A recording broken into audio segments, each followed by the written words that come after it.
এখানে আল্লাহ পাক রব্বুল আলামিন আল্লাহের পরিচয় দিচ্ছেন। আলহামদুলিল্লাহ, আল্লাহ তাআলার জন্য হলো সমস্ত প্রশংসা। আল্লাহ তাআলাকে, আল্লাহ তাআলা হলেন রব্বুল আলামিন, যিনি হলেন জগৎসমূহের রব, জগৎসমূহের রব। যিনি রব তিনি আল্লাহ, সুবহানাল্লাহ। যিনি রব তিনি আল্লাহ।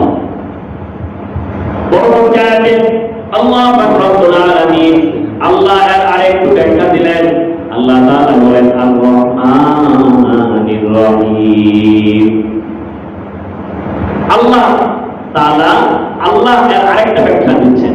আল্লাহকে, আল্লাহ বলেন আর রহমান আর রহিম। তিনি অতি দয়ালু, বড় মেহেরবান, তিনি দয়ালু। আল্লাহ নিজের পরিচয় দিচ্ছেন কিভাবে?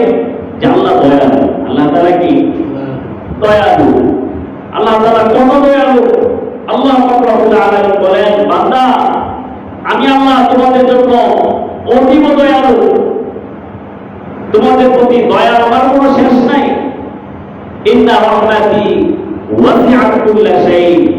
আমার রহমত গোটা পৃথিবীতে ছড়িয়ে ছিটিয়ে আছে। সুবহানাল্লাহ।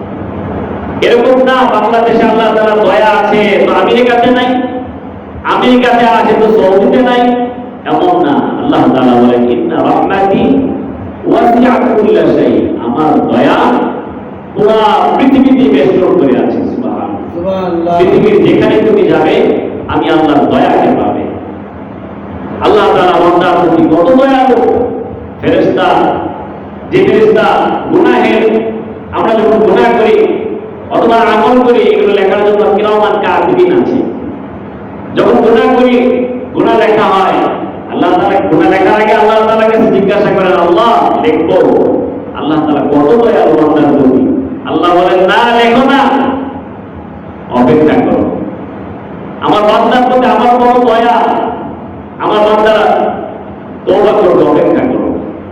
এভাবে যখন দুপুর চলে আসে আল্লাহ তাআলার কাছে বলে আল্লাহ লিখুনি, আল্লাহ বলে লিখো না, অপেক্ষা করো। যখন আসর চলে আসে আল্লাহ তাআলার কাছে জিজ্ঞাসা করে আল্লাহ লিখো?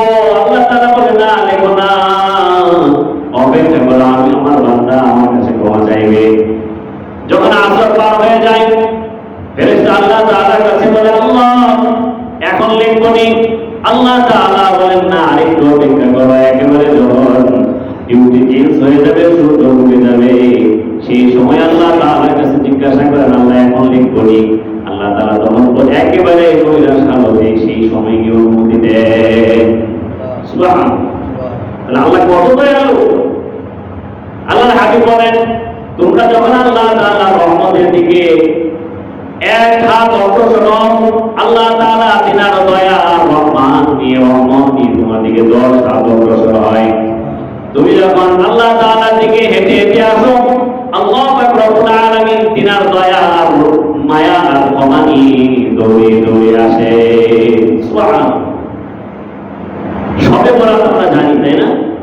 এই রজনীতে, শবে কদরে, বিভিন্ন বিশেষ রজনীতে আল্লাহ তাআলা আসমান, প্রথম আসমানে চলে আসেন, এসে বান্দাদেরকে ডেকে ডেকে বলতে থাকেন, ওরে বান্দারা আমি আল্লাহ তোমাদের প্রতি দয়াবান, আমি আল্লাহ তোমাদের প্রতি কত দয়ালু।